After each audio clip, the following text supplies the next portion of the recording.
Chapter 50. Mr. Bennet had very often wished before this period of his life that, instead of spending his whole income, he had laid by an annual sum for the better provision of his children and of his wife, if she survived him. He now wished it more than ever. Had he done his duty in that respect, Lydia need not have been indebted to her uncle for whatever of honour or credit could now be purchased for her. The satisfaction of prevailing on one of the most worthless young men in Great Britain to be her husband might then have rested in its proper place. He was seriously concerned that a cause of so little advantage to any one should be forwarded at the sole expense of his brother-in-law, and he was determined, if possible, to find out the extent of his assistance, and to discharge the obligation as soon as he could. When first Mr. Bennet had married, economy was held to be perfectly useless, for of course they were to have a son. The son was to join in cutting off the entail as soon as he should be of age, and the widow and younger children would by that means be provided for. 5 daughters successively entered the world, but yet the son was to come, and Mrs. Bennet, for many years after Lydia's birth, had been certain that he would. This event had at last been despaired of, but it was then too late to be saving. Mrs. Bennet had no turn for economy, and her husband's love of independence had alone prevented their exceeding their income. £5,000 was settled by marriage articles on Mrs. Bennet and the children, but in what proportions it should be divided amongst the latter depended on the will of the parents. This was one point, with regard to Lydia at least, which was now to be settled, and Mr. Bennet could have no hesitation in acceding to the proposal before him. In terms of grateful acknowledgment for the kindness of his brother, though expressed most concisely, he then delivered on paper his perfect approbation of all that was done, and his willingness to fulfil the engagements that had been made for him. He had never before supposed that, could Wickham be prevailed on to marry his daughter, it would be done with so little inconvenience to himself as by the present arrangement. He would scarcely be £10 a year the loser by the 100 that was to be paid them. For what with her board and pocket allowance, and the continual presents and money which passed to her through her mother's hands, Lydia's expenses had been very little within that sum. That it would be done with such trifling exertion on his side too was another very welcome surprise, for his wish at present was to have as little trouble in the business as possible.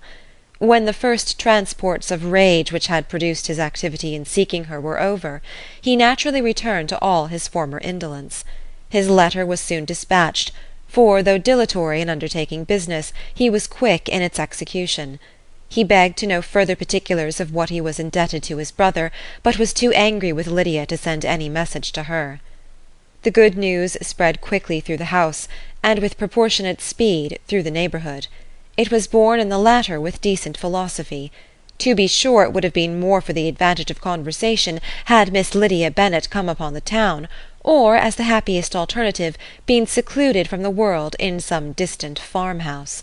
But there was much to be talked of in marrying her, and the good-natured wishes for her well-doing which had proceeded before from all the spiteful old ladies in Meryton lost but a little of their spirit in this change of circumstances, because with such a husband her misery was considered certain.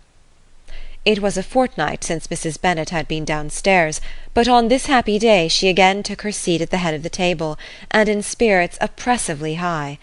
No sentiment of shame gave a damp to her triumph. The marriage of a daughter, which had been the first object of her wishes since Jane was 16, was now on the point of accomplishment, and her thoughts and her words ran wholly on those attendants of elegant nuptials, fine muslins, new carriages, and servants. She was busily searching through the neighbourhood for a proper situation for her daughter, and without knowing or considering what their income might be, rejected many as deficient in size and importance. "Hay Park might do," said she, "if the Goldings could quit it, or the great house at Stoke, if the drawing-room were larger, but Ashworth is too far off. I could not bear to have her 10 miles from me. And as for Pulvis Lodge, the attics are dreadful." Her husband allowed her to talk on without interruption while the servants remained. But when they had withdrawn, he said to her, Mrs. Bennet, before you take any or all of those houses for your son and daughter, let us come to a right understanding. Into one house in this neighbourhood they shall never have admittance. I will not encourage the impudence of either by receiving them at Longbourn. A long dispute followed this declaration, but Mr. Bennet was firm. It soon led to another, and Mrs. Bennet found, with amazement and horror, that her husband would not advance a guinea to buy clothes for his daughter. He protested that she should receive from him no mark of affection whatever on the occasion. Mrs. Bennet could hardly comprehend it, that his anger could be carried to such a point of inconceivable resentment as to refuse his daughter a privilege without which her marriage would scarcely seem valid, exceeded all she could believe possible. She was more alive to the disgrace which her want of new clothes must reflect on her daughter's nuptials than to any sense of shame at her eloping and living with Wickham a fortnight before they took place. Elizabeth was now most heartily sorry that she had, from the distress of the moment, been led to make Mr. Darcy acquainted with their fears for her sister, for since her marriage would so shortly give the proper termination to the elopement, they might hope to conceal its unfavourable beginning from all those who were not immediately on the spot. She had no fear of its spreading farther through his means. There were few people on whose secrecy she would have more confidently depended, but at the same time there was no one whose knowledge of a sister's frailty would have mortified her so much, not, however, from any fear of disadvantage from it individually to herself, for at any rate there seemed a gulf impassable between them. Had Lydia's marriage been concluded on the most honourable terms, it was not to be supposed that Mr. Darcy would connect himself with a family where, to every other objection, would now be added an alliance and relationship of the nearest kind with a man whom he so justly scorned. From such a connection she could not wonder that he would shrink. The wish of procuring her regard, which she had assured herself of his feeling in Derbyshire, could not in rational expectation survive such a blow as this. She was humbled, she was grieved, she repented, though she hardly knew of what.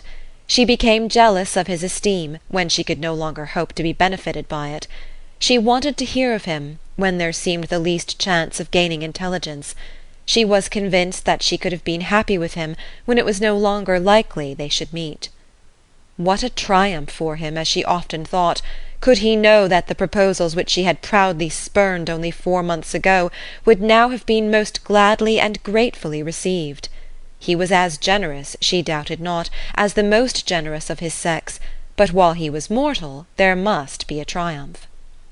She began now to comprehend that he was exactly the man who, in disposition and talents, would most suit her. His understanding and temper, though unlike her own, would have answered all her wishes.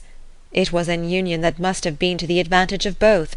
By her ease and liveliness, his mind might have been softened, his manners improved, and from his judgment, information, and knowledge of the world, she must have received benefit of greater importance.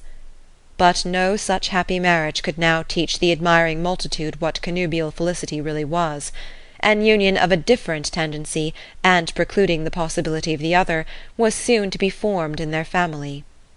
How Wickham and Lydia were to be supported in tolerable independence she could not imagine, but how little of permanent happiness could belong to a couple who were only brought together because their passions were stronger than their virtue, she could easily conjecture. Mr. Gardiner soon wrote again to his brother. To Mr. Bennet's acknowledgments he briefly replied, with assurance of his eagerness to promote the welfare of any of his family, and concluded with entreaties that the subject might never be mentioned to him again. The principal purport of his letter was to inform them that Mr. Wickham had resolved on quitting the militia. "It was greatly my wish that he should do so," he added, "as soon as his marriage was fixed on, and I think you will agree with me in considering the removal from that corps as highly advisable, both on his account and my niece's. It is Mr. Wickham's intention to go into the regulars, and among his former friends there are still some who are able and willing to assist him in the army. He has the promise of an ensigncy in General Blank's regiment, now quartered in the north. It is an advantage to have it so far from this part of the kingdom. He promises fairly, and I hope among different people, where they may each have a character to preserve, they will both be more prudent. I have written to Colonel Forster to inform him of our present arrangements, and to request that he will satisfy the various creditors of Mr. Wickham in and near Brighton with assurances of speedy payment, for which I have pledged myself. And will you give yourself the trouble of carrying similar assurances to his creditors in Meryton, of whom I shall subjoin a list according to his information. He has given in all his debts. I hope at least he has not deceived us. Haggerston has our directions, and all will be completed in a week. They will then join his regiment, unless they are first invited to Longbourn, and I understand from Mrs. Gardiner that my niece is very desirous of seeing you all before she leaves the south. She is well, and begs to be dutifully remembered to you and your mother. Yours, etc., E. Gardiner. Mr. Bennet and his daughters saw all the advantages of Wickham's removal from the Blankshire as clearly as Mr. Gardiner could do. But Mrs. Bennet was not so well pleased with it. Lydia's being settled in the north, just when she had expected most pleasure and pride in her company, for she had by no means given up her plan of their residing in Hertfordshire, was a severe disappointment, and besides it was such a pity that Lydia should be taken from a regiment where she was acquainted with everybody, and had so many favourites. "She is so fond of Mrs. Forster," said she, "it will be quite shocking to send her away. And there are several of the young men, too, that she likes very much. The officers may not be so pleasant in General Blank's regiment." His daughter's request, for such it might be considered, of being admitted into her family again before she set off for the north, received at first an absolute negative. But Jane and Elizabeth, who agreed in wishing, for the sake of their sister's feelings and consequence, that she should be noticed on her marriage by her parents, urged him so earnestly, yet so rationally and so mildly, to receive her and her husband at Longbourn as soon as they were married, that he was prevailed on to think as they thought and act as they wished. And their mother had the satisfaction of knowing that she would be able to show her married daughter in the neighbourhood before she was banished to the north. When Mr. Bennet wrote again to his brother, therefore, he sent his permission for them to come, and it was settled that as soon as the ceremony was over they should proceed to Longbourn. Elizabeth was surprised, however, that Wickham should consent to such a scheme, and had she consulted only her own inclination, any meeting with him would have been the last object of her wishes. End of chapter 50.